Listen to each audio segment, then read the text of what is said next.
Hello and welcome. This is Dr. Simeon Roger. Welcome to Get Spiritual Results, how ancient secrets for transforming consciousness can give you unshakable happiness today. And today's video is called Blazing Splendor.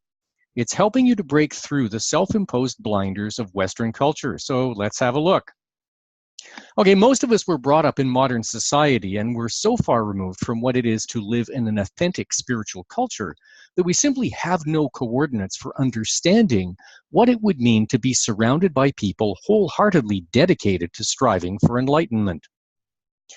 And that's exactly the world that Tulku Urgyen Rinpoche shows us in his memoir, Blazing Splendor.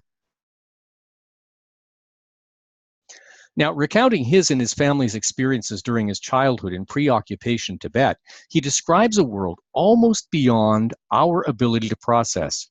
At the age of 6 or 7, he begins meditating in imitation of his father and uncle, who are both advanced masters.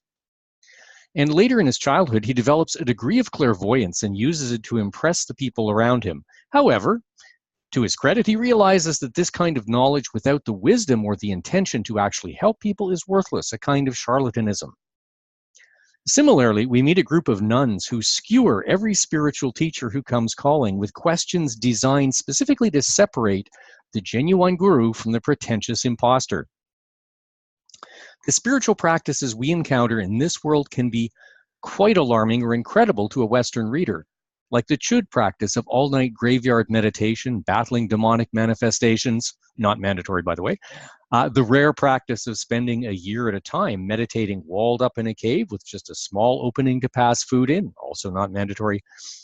Nonetheless, the results of these methods seem undeniable, as do the incredible attainments we encounter. For example, every winter, the nuns of Gebchak would practice Tummo, the legendary psychic heat yoga, outdoors, drying wet sheets on their naked bodies all night, using only the power of the mind. Incredible. Urgyen Rinpoche notes almost in passing that only 200 of the 800 female practitioners there were proficient enough to do this.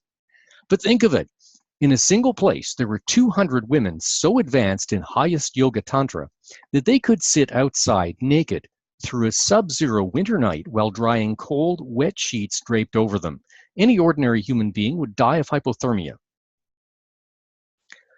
Orders of beings that the Western mind does not even acknowledge appear frequently in the lives of Urgyen Rinpoche's family.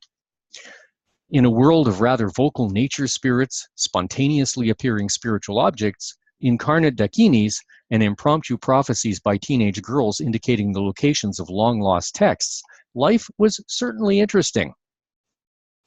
The Tibetan attitude toward death was very different from our own, with accomplished masters leaving notes about where they will be reborn. Urgyen Rinpoche's own father was able to tell that someone he had been told was dead was still alive, because he had the ability to see when any human spirit in the area left its body.